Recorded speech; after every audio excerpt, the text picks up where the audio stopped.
Well, hello everyone, this is Al-Fadi. Welcome back to a continuation of this series on Mecca, and we titled it Mecca in Search of a Place. And the reason why we did that is that if you rely on the standard Islamic narrative concerning Mecca, we discover quickly that the facts, data outside of the Quran and other findings, at least recent findings, contradict that particular narrative. Of course, with me here today in studio to unpack all of these problems, including today's problem that has to do with the trade route and the connection with Mecca, is our dear brother, Dr. J. Dr. J, thank you so much for being here with us. Tell us about yet another problem that has to do with Mecca, which is the trade route. Yeah. So obviously we've already gone through the maps showing it didn't exist geographically on any map. We've gone through the Qiblas, which proof categorically Gibson showed that it did. There's no mosque facing it up until 727, over 100 years after it was canonized by him in 621, supposedly, or 624. So here is the difficulty. They've got to find some reference for this city. Muslims are desperate. And to their aid came Dr. Montgomery Watt in the last century. Montgomery Watt came and says, oh, I've got the solution. The solution is very simple. It was the center of trade. Now, we know this, the traditions, the standard Islamic narratives is very clear that Muhammad was a trader. That's what he did. That was his business. Khadija, his first wife, was a trader. Right, and he was the business manager for her, right? Exactly. And so he was trading on north, south, east, and west. He went up to Gaza, you name it, he was there. So obviously, if the standard Islamic narrative is correct, then Mecca has to be the center of trade. And that is a given. Every Muslim knows that since they're knee-high to a grasshopper, that Mecca was a center of trade. Montgomery Watt came to their aid. And let me just go through and we'll put up right here. Let's look at a picture and let's look at the map. So this is how the trade route theory goes. Now, according to all the Muslims, according to the Westerners, everything that we have been taught, all the trade was coming here from China and India, and it needed to get over there. It needed to get over to the Mediterranean because that was where the civilized world was. How do they get from here to there? Well, they couldn't go this direction because, look, you have all the mountains here. You have the Hindu Kush here, and you have the Himalayas. This is where I grew up. I grew up right there. And this is where I spent my first 12 years of school. So I know this area, and it's impenetrable. So it had to come across the plateau here, over down to the western coast of India. And from here, it went across, and let's just do an arrow, follow it. It went across the Arabian Sea, up the Persian Gulf here, and then from here, what later became Basra, today it's Basra, and it was transshipped right across Iraq, right across Syria, over to Lebanon, over to Israel, and to Gaza and places like that, and then to the Mediterranean. So that was the trade route theory that Montgomery Watt talked about. And everybody, I've heard it, you've heard it, all my schooling has been on that trade route theory. Until Patricia Corona, back in the 1980s, she looked at it and says, hold on a minute. And here's the difficulty. You have the Sassanians, right? There they are right there. These are the Persians. And then you had the Byzantines up there. So the Byzantines are up there. They shut it down. So the Byzantines, because they were going to war. When you go to war, that becomes very dangerous. Now, because it's so dangerous, they had to shut it down. So we put an X there, and we shut down that trade route now. There's no more long trade there because no trade could go up through the Persian Gulf. It had to be redirected. So what Montgomery Watt had said was this. This is what Montgomery Watt. Okay, so that got shut down because of the wars that were going on from the 5th and the 6th century up until the 7th century. For 200 years, back and forth, Byzantine, Sassanians, you come this direction, and so we're going to put it here. And this is what he went. He came down from to the Arabian Sea over to Aden, and redirecting it this way from Aden, it went 12 and 50 miles up to Gaza in the north. So he solved the problem. And of course, all the Muslims were wiping their brows because our good old friend Montgomery Watt now proved that Mecca, which is right here, had to be at the center of the trade because they were the control of the trade both north and south. And of course, as the Muslim standard Islamic narrative says, not only did they control the trade north and south, they also controlled it east and west. Patricia Crone looked at that and she saw a problem. Now, I don't know, can you see a problem with that? Well, I see a simple problem. If they use sea all the way, why don't they continue through before you even talk about that, do you see another problem? Look where Mecca is positioned. Well, we have mountains. you have the plateau. You're right. Yeah. And she noticed that. She says, hold on a minute. Now let's look, and this is what she said. All right, let's take away that 1,250 miles by land, and let's look and see what that is. If you look at it carefully, there's a plateau there. You see the Western Plateau? Mm-hmm. And we know very well that it went up from Aden here, and it would have gone up to Taif there. But according to the standard Islamic narrative, it would have taken a detour off the plateau down to Mecca here. So you can see Taif is right here where that circle is. And you see there's a detour down to Mecca, which is 1,000 meters down. She said, why would they go 1,000 meters down, and then from there, it would come back up to Yathrib. So that's Yathrib there, where that circle is, right? And then from Yathrib up to Gaza in the north. Can you see a detour there? It's pretty obvious. Exactly. It's almost like you're forcing the narrative to have Mecca included if you want to follow something like this. On top of that, she also knew that Mecca had nothing to accommodate any caravans. If you have caravans of camels, you need to have food, which means you have to have vegetation. You need to have water, which is what not only gives you the vegetation. Mecca has neither of the two. It is as barren as you can get. There was nothing there would have accommodated. That's why all the oases are up along the Western Plateau, because that's the only place where there was vegetation. But that's way away from the coast, and it's a good 1,000 meters and up above both Mecca or where you were born and grew up in Jeddah. So she said, why hadn't anybody looked at a map before when they agreed to this? So here's the genius of Patricia Krona. Remember what I said earlier? She reads and writes 15 languages.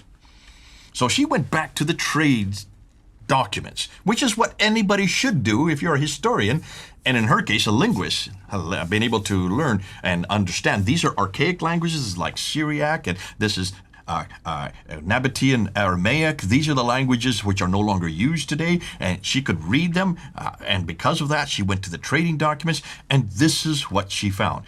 Because now let's get back to what you noticed. What did you notice wrong about this trade route that you didn't like? As I mentioned, if you use the sea all the way, why would you stop just right here? You can drop off some, loads in Aden and just keep on going and start stopping at the different locations. That's right. You keep on board ship. Yeah. Listen, she found out if you take a ton of goods just 50 miles by land, it would cost the same amount as 1,250 miles by sea. Even today, do we not use the sea whenever we take huge amounts of goods? In fact, you know what just happened a few weeks ago right up there in the Suez Canal, where one of those ships blocked it, went sideways, and how that just caused enormous amount of repercussions all across the whole world, especially for Europe, because if you block the Suez Canal for a week or 2 weeks or say a month, you're going to destroy the shipping, because all the ships, even today in the modern world, the vast majority of our goods go by ship. It is so cheap. Right. Secondly, you don't have to worry about brigands. You don't have to worry about feeding camels. You don't have to worry about watering. All you need is wind, which blows the sails. So the Red Sea would have made absolute sense. So she went back to the trading documents over here in the west coast of India, and she went back and found out that all the trade went this way. Let's go back and see what she found. And it's fascinating because my 10-year-old son actually understood this. So she said it went this way across the Arabian Sea. That's why I'm making it with green arrows. It went around. Some of them you could stop at Aden to get supplies. Of course. No one suggests you don't stop at Aden. Right. But you didn't stop there and take everything off board there. You would stay on board ship, and what they did is they went to Agilis. See Agilis there? Yeah. That's where they went to. And then from Agilis, they went across up the Red Sea all the way up to Petra. And then from Petra, they went to Gaza. So can you see this then? And from there, they went all over the Mediterranean. Which is at the corner of the Mediterranean. It makes sense. That makes sense. And she just completely debunked the trade route theory back in 1987 with a book she wrote called Meccan Trade and the Rise of Islam. And remember, back then there was no Suez Canal, so they had to do this kind of stoppage here and take it from there. That's why they went up the Gulf of Aqaba, and then from the Gulf of Aqaba, what is today now Basra, they went on up, not Basra, Eilat. I think it's Eilat now? Right, yeah. That's where they went then on up to through the Petra. Mediterranean too, yeah. Petra's going to come very important. We've already talked about Petra because Petra was not only where all the mosques were facing, it was a center of trade at that time. It was Petra that dominated the trade. And the reason why is because of the Red Sea. Right. Now, that debunked it there in what you may call back in the 1987. But hold on a minute. Hold on a minute. She said that it went up the Red Sea, right? She said that all the trade went from the Red Sea in 1987. We've just learned something new, and I'm going to introduce that in the next episode. Because the next episode, I'm going to confront even Patricia Krohn now with something we have just discovered this year in 2021. But I'm going to let you hold off on that because I'm going to now confront your city, Jeddah. Because in order to go up the Red Sea, you have to have ports along the Arabian coast, right? Jeddah to support Mecca, Yanbu to support Yathrib. Yeah, and we need to explain to people why this is important. And me being someone who grew up in Jeddah. By the way, I was born and lived near the port. Actually, I mean it was like 5 minutes walk to the port itself. So it is a port city. Port is important. I've seen merchandise and everything else come through that, whether being exported or being imported. So you need a gateway into the inland. So how can you get the inland without having a port city? That's what Eden would do for Yemen. That's what Jeddah would do, for instance, for the inland from the Hijaz area, and the same thing for the Yanbu. You'll find the same thing over there on the Arabian Gulf or the Persian Gulf. So port cities are intended to be the gateway for entrance of goods. So because everything goes by sea. Right.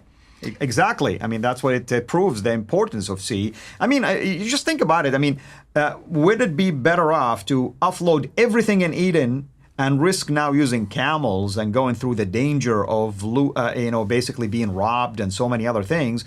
Or you just put, certain loads for Eden and other loads for Jeddah and other loads for Yanbu and so on and so forth. Yeah. The great thing about sea is you can see your enemies coming towards you in a long distance away. And more than that, you can either outrace them, or more than that, you can pretty well defend yourself. And that's why sea was always the chosen way of transportation, has been for millennia. It still is today. Now, with that in mind, I'm going to introduce in the next episode something you have never seen before. And I don't want to really take my thunder away, because we're going to do something to your city that you've grown up with that you're not going to like. But that's for the next episode. Well, folks, until we meet next time to explore this new information, and I'm being now serious, definitely this is something new that we will be addressing for the first time, at least here together on my channel, and later, of course, on his channel, because the same videos will be aired over there. I think it's exciting to know that there are a lot of data out there, and this is what I meant by the standard Islamic narrative versus data that is out there that we have to faithfully actually explore and find out why is Mecca missing, for instance, for the longest time, if it was indeed the center, or at least a prominent commerce center. I mean, wisdom says that if it was that prominent, then somebody would have mentioned it early on, earlier than even the 7th century. It could have been mentioned in the 6th century at least. Even if it was mentioned in the 7th century, we know there is something to refer to Mecca, but that's not what we're finding so far. So we will continue to dig, no pun intended, in order for us to unearth more facts and more data to whether support the standard Islamic narrative or contradict it. And so far, I have to say this, the contradictory side is scoring all the points when it comes to the standard Islamic narrative. With that in mind, we will see you next time to talk now about Jeddah and other port cities along the Red Sea and how that connects to the narrative of Mecca being so prominent in terms of the trade route. Thank you, brother, as always. Thank you, everyone. This is Al-Fadi. God bless you. Thank you for watching this video. Be sure to like and subscribe to our channel, Sira International, and click on the bell so that you receive notifications whenever we publish a new video or go live. I would also like to appeal to you to consider becoming a Patreon patron by clicking the link right below. By doing so, you can give towards the production of these videos. There are also other options for you where you can give to our channel. I thank you from the bottom of my heart.